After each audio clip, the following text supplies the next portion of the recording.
Bueno, y continuamos en el magazine de Biosfera Televisión. Empezamos este mes de junio hablando de cine y ahora lo vamos a hacer de historia porque este miércoles comienzan las 7ª jornadas de historia de Teguise. Tenemos con nosotros al director de esa jornada, Víctor Bello, bienvenido.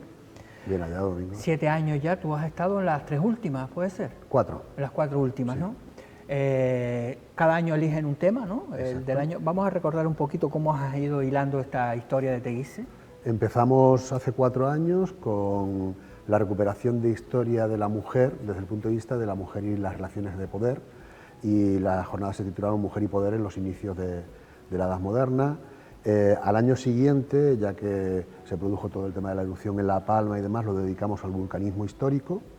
El año pasado nos centramos en la arqueología subacuática y este año pues al corsarismo. Son todos temas que atañen a Lanzarote muy directamente, pero siempre nos gusta hacerlo desde una perspectiva global para ver cómo se inserta Lanzarote y la historia de Lanzarote en un contexto mucho más amplio. El corsarismo atlántico y sus repercusiones en Lanzarote empieza en el Palacio Espínola a partir de las 6:30, ¿Sí? gratuito, Sí, así sí. que pueden, aunque a lo mejor hay que ponerse un poquillo apretado porque hay ya bastante gente, ¿no? Pero bueno, que se puede ir, al que le guste Sí, la historia, te sí. puedes sentar y la verdad que ahora vamos a repasar, la verdad que yo creo que es un tema interesante y ameno. Vamos a hablar del corsarismo, porque claro, lo primero en imagen que nos viene a la mente es corsario es igual a pirata, ¿no? Tenemos la imagen, ¿no? Porque además lo ponemos en un montón de libros de historia, incluso ponemos Sí. las invasiones piráticas en la isla de Lanzarote. Estamos hablando de invasiones de piratas, ¿es lo mismo pirata que corsario? No, no es exactamente lo mismo. Es verdad que se suele confundir pues, piratas, corsarios, bucaneros, filibusteros, pero todo depende de la época, de la zona. Y en el caso de la piratería y el corsarismo, la principal diferencia es que mientras que los piratas navegaban por su cuenta y riesgo y se dedicaban pues, a atracar otros barcos fundamentalmente para robar, así como alguna zona costera, los corsarios tenían patente de corso, es decir, tenían el permiso de algún rey de alguna zona del espacio mediterráneo o el espacio atlántico para atacar a enemigos de esa monarquía. Y en Lanzarote, en todos los casos de esas invasiones que habían de corsarios o de piratas, todos fueron invasiones, todos los daños que nos hicieron aquí, todas las perrerías, ¿eran todas de corsarios o también llegaron a haber piratas? Fundamentalmente corsarios. De hecho, las dos más grandes en Lanzarote, la de 1586 y la de 1618, son corsarios berberiscos que proceden del norte de África, de la zona de Argel, la ciudad de Argel, que se alían también con algunos piratas de la zona de Salé, en Marruecos, pero son corsarios porque dependen de la patente de corso que les da un rey. Es decir, que aquí en Lanzarote teníamos el Museo de la Piratería, quizás habría que, ¿no?, para hacer rigor histórico, ¿no?, Quizá debería ser más adecuado hablar de Museo corsario, del Corsarismo, sí. del corsarismo, para ser riguroso. Cuando alguien nos dice, no, es que los piratas venían a Lanzarote, no eran los que vemos con la bandera, ¿no?, negra, digo, la bandera negra con la carabela y con el ojo, no eran ese tipo de piratas. No, lo normal es que tuvieran la bandera incluso del lugar de procedencia o algo que lo identificara. El corsarismo berberisco, que es el que se produce aquí en Lanzarote con más intensidad, llevan la bandera del Imperio Otomano, una bandera similar a la que utilizaban en el Imperio para identificarse con la procedencia. Porque además no es que ellos venían aquí, es que al final también nosotros íbamos allí, ¿no? Es decir, Sí, que era una sí. especie de una guerra de ida y vuelta, ¿no? Sí, es una ida y vuelta constante, es una ida y vuelta constante. En el caso de la monarquía hispánica, en el caso de España, por hablar un término más coloquial y actual, no se identificaban como corsarios, pero sí que las armadas españolas también atacaban los puntos donde había corsarios en esa época. Bueno, vamos a empezar, también hablaremos un poquito, porque tú vas a dar una conferencia que precisamente está centrada en Lanzarote, ¿no?, en esas repercusiones. Pero vamos a empezar el miércoles, ¿no? Hablamos de los mares del Imperio y la historia de un cautivo, Cervantes. Así que aquí entramos ya en un tema. Claro, Cervantes, tenemos idea de la batalla de Lepanto, ¿no? Sí. Vale, y eso tiene que ver también con los corsarios. Sí, sí, sí, sí. A ver, cuéntame. Bueno, vamos a empezar, como decía, por la generalidad. Nuestra idea en el desarrollo de esta jornada es empezar de lo genérico a lo particular, que sería el caso de Lanzarote. Entonces vamos a empezar por los mares del Imperio, porque evidentemente el Imperio español era un imperio marítimo, que abarcaba todos los océanos y los mares conocidos en ese momento. Entonces, Alfredo Álvarez Guerra, que es un investigador del Centro Superior de Investigaciones Científicas, va a hablar de esos mares, de cómo se desarrolló el imperio en esos espacios acuáticos, y va a poner como ejemplo de cautivos de los corsarios precisamente a Miguel de Cervantes, que después de la batalla de Lepanto estuvo cautivo en Argel. claro, que al final había que pagar rescates y todo eso. Eso estaba todo muy bien organizado, ¿no? Que a pesar que hablamos de hace más de 200, 300 años, el pago de rescates y todo, claro, la gente dirá, ¿y cómo se pagaba un rescate? No lo ingresabas en el banco, ¿no? No, claro, se encargaban sobre todo órdenes religiosas de pagar los rescates. Había órdenes religiosas específicas en contacto con la monarquía para rescatar a los cautivos que estaban en ¿Y cobraban comisiones o no? Me imagino que gratis no lo harían, no lo sé. Bueno, por la cuestión de la fe, evidentemente, sobre todo en el caso del corsarismo berberisco, el corsarismo musulmán, sí que hay una importante causa radicada en la fe, en la lucha de la fe cristiana contra la fe musulmana. Claro, y después vamos a hablar, claro, leemos aquí globalización, ya digo, bueno, globalización de la defensa de la monarquía hispánica. Claro, globalización. Sí, esta va a ser la segunda conferencia, la va a impartir Enrique Martínez Ruiz, que es catedrático de la Complutense, yo creo uno de los mayores expertos que hay en España en historia militar. Y bueno, es que la primera globalización, la primera mundialización se produce tras el descubrimiento de América y la colonización y todo el impacto que supuso para Europa y el comercio que se desarrolló a posteriori. Y eso implicó también tener que globalizar la defensa, mundializar la defensa, porque ya no son solo las costas peninsulares o Canarias, sino que también hubo que expandir esas estrategias militares a todo el imperio, de ahí el término de globalización. Claro, hoy día, por ejemplo, hablamos de los Estados Unidos, que es la séptima flota, ¿no? Todo ese tipo de cosas. En esa época también existían ese tipo de conceptos, ¿no? No con portaaviones, pero que existían esos grandes barcos que defendían, ¿no? Claro, por ejemplo, la flota de Indias, que eran los barcos que iban a América para llevar mercancías que se vendían allí y luego traer pues, el oro, la plata de América, tenía que ir escoltada por barcos, por supuesto, y había diversas armadas bien consolidadas en el espacio del Mediterráneo y del Atlántico para la defensa de todas las rutas comerciales fundamentalmente. Y eso el jueves precisamente se va a hablar de la defensa marítima, ¿no? Que eso tendría que ser, no sé, nos hacemos una idea tenía que ser primero construir ese tipo de barco, la flota, los marineros, tenía que ser una cosa inmensa, ¿no? Sí, de hecho eran proyectos muy ambiciosos. De eso va a hablar Magdalena de Paz y Picorrales, que también es catedrática de la Complutense, es una grandísima experta en la historia de las armadas españolas, la armada desde el punto de vista, la armada marítima, la armada naval. Y sí que construir una armada era costosísimo y además pues, porque se imponía talar árboles para las maderas, conseguir todos los materiales que son necesarios para la construcción de un barco, conseguir en el caso de las galeras los galeotes, o sea los remeros, que solían ser esclavos, pues musulmanes, moriscos y demás, conseguir todo el dinero para la financiación de la manutención de todos esos soldados, no solo la soldada, el sueldo, sino también la comida. De hecho, esa dificultad para crear una armada es lo que hacía que muchas veces no fuese secreta la construcción de una armada. Por ejemplo, la armada que va contra Inglaterra, que es la que ha pasado a la historia como la Armada Invencible, esa armada todo el mundo se estaba haciendo porque era costosísimo y tenía que haber tal despliegue humano, tal despliegue de materiales que al fin y al cabo pues los espías que había tanto en España como en Inglaterra, en Francia, enseguida se enteraban de todo lo que estaba sucediendo. Bueno, eso es el jueves, y el jueves también se va a hablar del corsarismo europeo y atlántico, ¿no? Sí, el corsarismo europeo en cuanto a la procedencia de los corsarios. Germán Santana Pérez, que es profesor de la Universidad de Las Palmas, de Gran Canaria, él va a hablar pues, de los corsarios que llegaron a Canarias, ya vamos focalizando hacia Canarias en las jornadas, y va a hablar de los corsarios europeos, que son pues, los holandeses, franceses, ingleses, que atacaron las Islas Canarias. Ahí me suena un tal Drake, no sé si ese era corsario. Drake, sí, William Drake, sí. Ese era corsario bajo bandera inglesa. Pero claro, los corsarios entonces ellos se pagaban sus propios barcos, ¿no? Sí, ellos no los construía, ¿no? Es decir, que ellos, y si a lo mejor de buenas primeras iba con Francia, podría ir después a lo mejor con Inglaterra, ¿o no? Bueno, cada uno tenía su bandera y la monarquía ante la cual tenía que responder porque recibían la patente de corso. Si no tenían patente de corso era ilegal su actuación. Sin embargo, si tenían la patente sí se consideraba, era como una especie de guerrillas. Es otra fórmula de guerra. Te daban carta blanca para hacer lo que quisieras, sí, pero legal, sí, ¿no? Sí, básicamente. Sí. Bueno, eso es el miércoles, el jueves, y después entras tú el jueves también, sí, si empiezan todas a las 6:30 de la tarde. Sí. 6:30, ¿cuánto duran cada...? 45 minutos. Vale, es decir, que son las 7 y algo, ¿no? Sí, son las 8 más bien. Vale, pues ahí tú vas a hablar de eso, del corsarismo berberisco, ¿no? Que ese fue el que nos perjudicó, sí, a nosotros. Fue el que más daño hizo en Lanzarote concretamente. En Lanzarote es verdad que hubo presencia francesa, presencia inglesa, pero quienes desembarcan y hacen daño son los corsarios berberiscos, que son los que proceden del norte de África. Entonces, lo que voy a hablar en la conferencia es de la procedencia de estos corsarios, quiénes eran estos corsarios y cómo acaban en Lanzarote y sobre todo por qué acaban en Lanzarote. Allí hay un par de ellos que suenan, un tal Arraez, que no es de Aría, de la zona de Órsula, que hay muchos Arraez. No sé si tiene que ver algo... Bueno, es que Arraez en realidad lo que es era el capitán, el Arraez era el capitán de la armada que salía de Argel o de cualquiera de estas ciudades. Arraez significa capitán. Sí, era una especie de capitán que comandaba estas naves corsarias.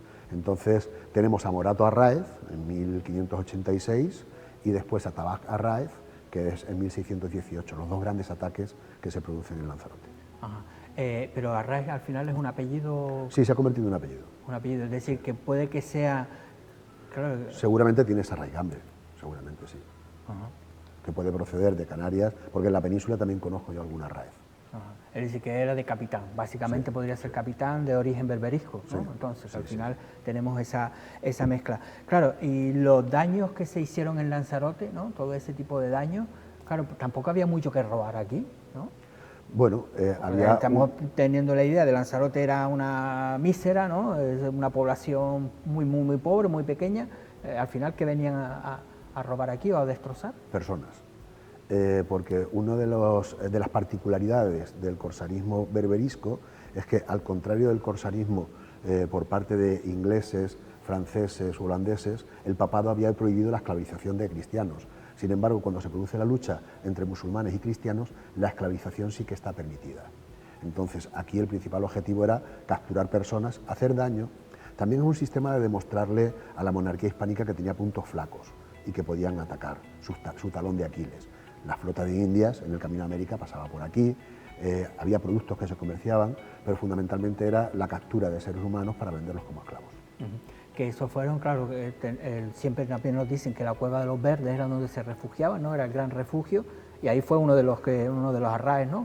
Sí, la zona de refugio era el castillo de Guanapay, que daba para poca gente y enseguida lo destruían porque no estaba tampoco muy bien planificado desde el punto de vista defensivo para custodiar a personas, y el resto se refugiaba en cuevas, fundamentalmente, como decían, en la Cueva de los Verdes, pero que al final pues enseguida los descubrían porque los propios moriscos que había en la isla. Y todo ese tipo de documentación, porque claro, aquí hubo ese gran incendio también en la biblioteca que había en Teguise. Yo no sé, al final, ¿dónde puedes, tú que estás también buceando por todos los archivos, dónde se encuentra todo este tipo de información sobre la isla de Lanzarote? En Simancas. De hecho, como sabes, que ya lo hemos hablado varias veces, yo llevo varios años yendo a Simancas, varias veces al año, a buscar documentación sobre Lanzarote. Vamos a hacer un inciso para que la gente sepa cuando hablamos de Simancas. El Archivo General de Simancas, que está en el pueblo de Simancas, en Valladolid. Y es ahí hay... Ese es el archivo donde se custodia la documentación de la monarquía hispánica, desde finales de la Edad Media hasta el siglo XVIII. Entonces, las relaciones de Lanzarote con la monarquía eran fundamentalmente a través del Consejo de Guerra, y eso es lo que ha hecho que allí se acumule tanta documentación sobre los ataques y los intentos de defensa de Lanzarote. Y ahí encuentra todo lo porque ahí todo eso sí está recogido, ¿no? Cuando vinieron aquí, sí. Y básicamente es personas, pero aprovechaban también para destruir todo lo poquito que había. Sí, ¿no? Sí, los corsarios entraban a destruir, a quemar todo, quemaban las cosechas, quemaban los edificios y capturaban a las personas. Evidentemente también había asesinatos por el camino, había luchas, los lanzaroteños, que eran pocos, porque a veces, date cuenta que la población no era muy grande, pero es que podían bajar de los barcos 3.000, 4.000 personas a atacar la isla. O sea, ¿tanto? Sí, era un despliegue bestial, era una barbaridad la cantidad de personas que se metían en cada uno de esos barcos. Podía haber 250, 300 personas, debía ser un hacinamiento la forma de viajar en esos barcos, pero el desembarco era terrible porque a veces podía superar a la población local, sobre todo a la población capacitada para la defensa de la isla, como ocurría en Lanzarote. Y eso era lo que provocaba que los destrozos fuesen tan grandes. Cuando era un ataque pequeño, como hubo algún desembarco inglés o francés, incluso capturaba, el primer marqués, Gonzalo Argote de Molina, capturaba a algún enemigo para saber de dónde provenían y demás, pero en el caso de los corsarios berberiscos era atroz. Claro, eso me imagino que tiene que ser una cosa, ¿no? Que hay un montón de niños, los niños no sé si también los cogían. ¿Cómo? Sí. No... Sí, porque además los niños también era un mecanismo, pero que es un mecanismo que viene produciéndose desde el principio de la historia, capturar niños para después educarlos en el sistema político y cultural que tenían ellos y sobre todo para el corsarismo. Claro, entonces yo me imagino que después de ese tipo de invasiones, la isla quedaría prácticamente desierta, ¿no? Porque ¿no? Tendría que ser un antes y un después, volver a recuperarse como población. Claro, es que ese es uno de los factores muy importantes del corsarismo, y es que anulaban de tal manera el sistema económico, el sistema burocrático, la vida civil, lo anulaba todo de tal manera que era como un volver a empezar, era un punto de inflexión y había que empezar de nuevo. Y eso sí se recoge en los documentos que ya conservamos en Lanzarote, en el protocolo notarial de 1618 y 1619, la reactivación de la vida comercial, de la vida política, y también la venta de propiedades, que es lo que se recoge mucho en los protocolos notariales, para pagar el rescate de los cautivos. Claro, porque ahí también habría distinciones, ¿no? No es lo mismo secuestrar al marqués que a una persona normal que al final terminaría como esclavo, porque en la mayoría de las veces no habría capacidad de rescate, ¿no? Claro, en 1586 de hecho capturan a la primera marquesa, Inés Benítez de las Cuevas, y a la hija del marqués, que había sido adoptada por Inés. Son secuestradas, pero Argote de Molina, que es el marido de Constanza, él media para pagar directamente el rescate antes de que se la lleven al norte de África. Pero es verdad que la población normal y corriente pues pasaba muchas penurias para poder rescatar a sus familiares. ¿Y el corsarismo cuándo acabó entonces? ¿Cuándo ya más o menos ya ese tipo de... Aquí en Lanzarote, después de 1618, ya no hubo ningún desembarco así grande, hubo alguna presencia, pero ya sobre todo en el caso del corsarismo berberisco se dedicaban a atacar barcos que circulaban por la zona. Es verdad que la presencia de barcos enemigos siempre estuvo, pero ya a partir del 17 va descendiendo y ya en el 18 fundamentalmente. Bueno, después ya vamos al viernes. El viernes tenemos la fortificación de Guanapay, de lo que hablamos del castillo, es el único...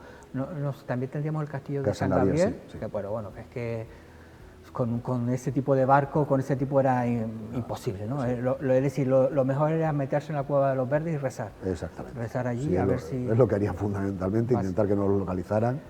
Vale, entonces la fortificación de Guanapay, que además por Jesús Cáceres, que ha venido también, que también está haciendo trabajos ahí de rescatando, porque han encontrado también cositas interesantes, sí, que creo que todavía no las han presentado, pero bueno, él va a hablar de esa fortificación, ¿no? Sí, va a hablar de las excavaciones que han hecho, tanto en la propia fortaleza de Guanapay como en el entorno, o sea, sí, en el volcán de Guanapay han hecho diversas excavaciones, han encontrado estructuras muy interesantes, y él va a hablar, pues eso, desde el punto de vista de la defensa, la importancia de la fortificación. Claro, tú que hemos visto castillos, ¿no?, en toda la península, claro, cuando vemos el castillo de Guanapay, claro, Claro, es que además el castillo empieza como una torre de vigilancia. Claro, porque además tiene buenas vistas, ¿eh? Sí, sí, te sí, ves sí, todo, sí. Porque para atracar sería la bahía de Arrecife, por ahí, ¿no? Esta zona más No, tranquila. Y también, por ejemplo, en 1586 fue en Los Ancones, en la bahía de Los Ancones fue donde se produjo el desembarco. Los que venían a desembarcar a la isla conocían muy bien la isla y sabían cómo tenían que hacerlo. El sistema de espionaje, tanto de una parte como de otra, funcionaba bastante bien, o sea, había mucha información de por dónde se podía atracar, cómo podían llegar hasta Teguise, que era lo fundamental, llegar hasta la villa, con lo cual ellos muchas veces utilizaban la estrategia de despiste. Los barcos podrían acercarse a Arrecife, se podría ir preparando las milicias para un posible desembarco en Arrecife, los barcos irse y desembarcar más al norte. Claro, porque encima es eso, el desplazamiento por tierra de la milicia no es que llegabas en 5 minutos. No. Claro, primero poquitos caballos, que habría aquí, y casi todo era a pie, sí, con lo que llegar de Teguise a Arrecife caminando... De hecho, hablábamos antes de las cifras de población y de las cifras de los berberiscos. Te voy a dar un dato que no está publicado. Cuando se produce el ataque en 1618, el segundo marqués, también Agustín Herrera, tiene que venir a la isla porque él estaba en Madrid para procurar levantar desde el punto de vista defensivo la isla, y lo que habían en las milicias eran 400 personas. Probablemente antes del ataque habría algunos más, pero imagínate, como mucho hubiese el doble, 800 contra 3.500 o 4.000. Sí, era básicamente poca defensa, era imposible, porque los cañones, vemos los cañones del castillo de San Gabriel, esos no son de la época. No son de la época, están ahí puestos sí que habría poquitos cañones además. Y en el caso del castillo de Guanapay, que hubo cañones, en 1599, cuando Van der Does ataca, el corsario holandés, ataca a Gran Canaria, la marquesa le presta los cañones y no vuelven nunca, o sea que el castillo de Guanapay ni siquiera tenía buenos cañones para defender. Vale, esa era la fortificación, y después terminamos con lo de la población morisca en Lanzarote, ¿no? Que al final, ¿cómo llega? Es decir, serían entonces de los esclavos que nosotros cogeríamos, ¿no? Sí, sí, sí. Ese va a ser Manuel Lobo, ¿no? Manuel Lobo, un exacto. historiador, ha sido también rector de la Universidad de Las Palmas de Gran Canaria. Sí, él es catedrático emérito de la Universidad de Las Palmas ahora, y él va a hablar de los moriscos porque la población de Lanzarote, en un altísimo porcentaje, está formada por moriscos. Date cuenta que desde el principio, desde la época de Sancho de Herrera, bueno, ya Diego García de Herrera también lo hacía, el primer señor de la isla que se establece, y sus descendientes van al norte de África a hacer capturas para esclavizar y traerlos aquí a la isla para trabajar. Y esa población morisca que se estableció aquí en Lanzarote sirvió muchas veces a los propios atacantes como informantes para saber, por ejemplo, si estaban en la Cueva de los Verdes o si estaban en cualquier otro sitio a refugio. Bueno, ya sabemos de dónde vienen los arrás entonces, está claro, esa población morisca que venía aquí, que al final se integraron, se casaron, es decir, que al final era lo normal. Yo no sé si también eso sería normal también en el norte de África. Sí, matrimonios mixtos me imagino que habría por todas partes. Que quedarse unos allí, porque al final era imposible volver, ¿no? Muchas veces sí. Claro, si eras un pobre y no tenías nada, pues lo mejor era casarte aquí, ¿no? Claro, la mayoría lo que podían hacer, los que se quedaban allí y no podía pagar su familia rescate, era renegar de su religión y convertirse al islamismo para de esa manera poder desarrollar otro tipo Y aquí de vida. igual, ¿no? Ya, igual. Así que eso no era negociable. No. La mejor vía es, bueno, pues yo me convierto a tu religión y así de esa manera me tratas un poco mejor. Claro, básicamente. Bueno, la verdad que es un tema apasionante, el tema de los moriscos y sobre todo la historia que a veces nosotros, ¿no? Que siempre es bueno saberlo, ¿no? Cuando ahora que vienen del norte de África, vienen de Marruecos, por cierto, Marruecos, ¿qué parte, cuando hablamos de berberisco? La procedencia de la mayoría es de Argel, de la zona de la actual Argelia, pero también a partir de 1610 Salé, en la costa atlántica de Marruecos, se convierte también en una ciudad de piratería. Y de hecho los primeros ataques que se producen en 1569 y 1571 proceden de la zona de Marruecos. Pero que hay que decir que nosotros también atacábamos, que no, claro, que no vengamos diciendo, no, es que nosotros los pobrecitos, no, esto era un intercambio de golpes. Sí, esto era respuesta a la actuación de cada uno. Uno actuaba y el otro respondía. Sí, que era y que al final es un continente que nosotros, por mucho que queramos rechazarlo, ¿no? Mucha gente, vinimos de ahí. Exacto. Venimos de una forma o de otra. Bueno, los primeros pobladores seguro. Seguro, y los otros pues también, porque al final empezamos a ver que había a lo mejor, ¿no? Que de buenas a primeras la población, después de un ataque quedaba bajo mínimo, sí, ¿no? Sí, con lo que sí. había que volver otra vez, que a lo mejor te poblabas precisamente con los esclavos que tú cogías, ¿no? Claro, sobre todo para poner en producción la isla. Pues nada, Víctor, empiezan este miércoles, ya saben, en el Palacio Espínola de Teguise, el que quiera ir es gratuito, se pueden acercar por allí, pasarlo un ratito agradable, ¿no? Sí, Escuchando. van a estar muy bien, son amenas, yo creo que este tema, si lo hablamos como nosotros, tiene que entenderse bien, ¿no? Sí, la idea es trasladar toda esta información a la sociedad en general. Y después algunos, si tiene alguna pregunta, la puede hacer, ¿no? Sí. Así que siempre hay ese debate. Y luego además siempre publicamos un libro con que por cierto se ve en streaming, ¿no? Se ve en streaming a través del canal de Teguise Televisión, el canal de YouTube. Es decir, que si no pueden ir no hay excusa, también se puede ver por streaming, a partir de el miércoles a partir de las 6:30, después quedan colgadas allí también, ¿no? Sí. Por eso. Bueno, gracias Víctor. Gracias a vosotros. El viernes vamos a tener aquí precisamente si va todo bien, tendremos a Manuel Lobo, que nos va a hablar precisamente de esa población morisca, un entendido, la verdad que sabe muchísimo de la isla de Lanzarote, ha escrito sobre la historia de Yaiza, ¿no? O sea, sabe muchísimo, creo que ha sido hasta pregonero. Y sobre la esclavitud en Lanzarote, vamos, en Canarias también ha escrito. Sí, creo que ha sido pregonero también en alguna de estas fiestas de los remedios en Yaiza. Bueno, nosotros ahora les vamos a dejar este fin de semana, el pasado viernes, tenía lugar en Los Valles, en Teguise, en el Teleclub, un pregón, las fiestas de San Antonio, a cargo del que fuera presidente del Cabildo, senador por Lanzarote, alcalde de Teguise, Dimas Martín. Así que vamos a escuchar un poquito, un resumen amplio del pregón y ya volvemos para despedirnos de este magazine de hoy. Entre ustedes están mis familiares, está mi mujer, están mis nietos, que nunca tuvieron la oportunidad, porque son jovencitos, de haberme visto en un acto público. Es la primera vez, por su edad, que me ven así, rodeado de toda esta gente. Me han visto en otros sitios que posiblemente nunca tenía que haber estado. A ellos también un beso para ellos.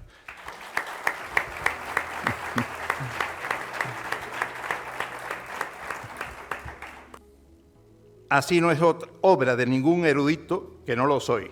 Ni entraré en la historia pasada de este precioso valle, ya lo han hecho mis antecesores pregoneros que con tanto rigor, profusión de datos, fecha de los acontecimientos y personajes lo han sabido plasmar con brillante literatura, como el pronunciado por el hijo de este pueblo, don José Antonio Peraza Bonilla, en su pregón de estas mismas fechas del año 2011.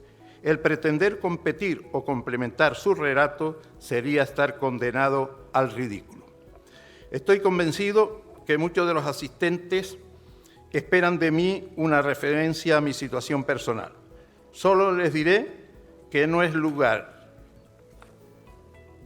ni el sitio, ni el momento para tal cometido, pero sí les emplazo a cuando se produzca, que espero sea pronto, acudan al lugar que oportunamente convocaré, donde recibirán todas las explicaciones que se merecen.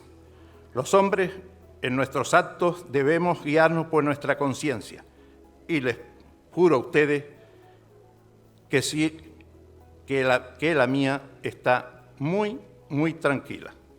Los que me conocen y me han escuchado saben perfectamente que a lo largo de mi vida política he pronunciado decenas de discursos, no solo ante los ciudadanos que como alcalde, presidente del Cabildo, parlamentario o senador tuve el honor de representar, sino ante reyes, mandatarios nacionales y extranjeros, literatos, parlamento y senado, todos ellos con un denominador común de la defensa de la idiosincrasia e intereses de mi isla y de Canarias en general, pero también con una particularidad especial. Jamás fui capaz de leer uno solo de esos discursos. Todos fueron fruto de la improvisación previamente estructurada, meditados y guardados en mi mente. Por ello les ruego sepan disculpar mi torpeza en la lectura de parte de este pregón que por motivos de seguir inmortalizando la historia de los valles debe quedar archivado para la posteridad. Esta noche, y haciendo mención a una frase extraída del pregón pronunciado por el señor Peraza, que dice: los pregones son pretextos para evocar vivencias personales, especialmente si existen nexos lugareños. En este pregonero creo se dan las dos circunstancias, las vivencias personales, que serán las que desarrollaré a lo largo de mi intervención, y los nexos lugareños, pues no debemos olvidar que el nombre de los valles tiene su origen en los habitantes de Santa Catalina, pequeño pueblo sepultado por las erupciones volcánicas que acontecieron en el año 1730 en un lugar muy próximo a Yaiza, de donde soy originario. Los 42 habitantes de aquel pueblo, huyendo de la lava, penetraron en la isla hasta llegar a los Altos de las Nieves, montaña Teneja, que no sé si es correcto el nombre, y los Balichuelos, en una cañada por el fondo del cual surca un barranco que baja del monte denominado La Montaña, donde se asentaron. A este nuevo pueblo lo bautizaron con el nombre de los Valles de Santa Catalina, en recuerdo de su aldea recién sepultada por el volcán. Aún recuerdo con nitidez cuando en el año 1991 decidí presentarme a las elecciones para el Cabildo, la tarde-noche que reunía a todos los miembros del grupo del gobierno para anunciarle quién sería mi sustituto, la mirada ansiosa de todos y cada uno de ellos por si podía ser el elegido. Es algo que queda grabado en la retina para siempre. Una vez más, opté por un hijo de este maravilloso rincón. Dice que de los grandes amores también surgen las grandes infidelidades, traducidas a veces en viles traiciones. A pesar de ello, mi amor por los valles es irreversible e irrenunciable. Era hacer un relato amplio de las obras realizadas en este profundo barranco, hoy en el convertido en el precioso pueblo que es, nos llevaría mucho más tiempo del que impone la prudencia de un pregón.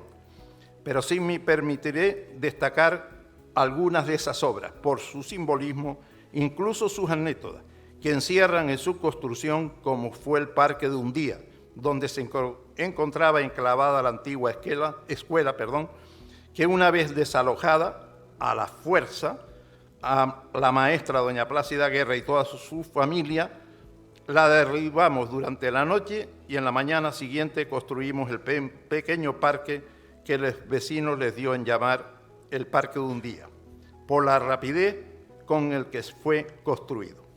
En dicho parque se erigió un pequeño monolito en recuerdo del día de la inauguración del plan de obra, a lo largo de los años se había ejecutado y que en estos momentos se encuentra manco de muchas letras de la leyenda que se plasmó en él. Vuelvo a extraer una frase del pregón del señor Peraza: un pueblo que olvida sus memorias está condenado a desaparecer. Han transcurrido ya 35 largos años desde que tuve la gran satisfacción como alcalde de inaugurar el plan de obras que transformó este pueblo, el parque eólico del cual los valles no se benefician. Aquí quiero aprovechar para decir, yo construí ese parque como presidente del Cabildo, el primero, se ha renovado después, pero ese parque produce bastante electricidad, que se va a la central de Unelco, como le seguimos llamando, o de Endesa, como ustedes quieran, pero que históricamente en todos los sitios de la península, el Hierro es otro ejemplo, donde están los parques eólicos, los pueblos cercanos se benefician de ello. Aquí el pueblo más próximo a ese parque son los valles. Es el momento de que ustedes reivindiquen el derecho que tienen a que les suministren electricidad directa de ese parque, se puedan beneficiar de los precios, que serán muchísimo menor, y por supuesto que también sirva de ensayo para lo que debe ser, y estoy seguro que será en unos años, el resto de Lanzarote, alimentada únicamente por energías renovables. Así que ahí les dejo el tema. Yo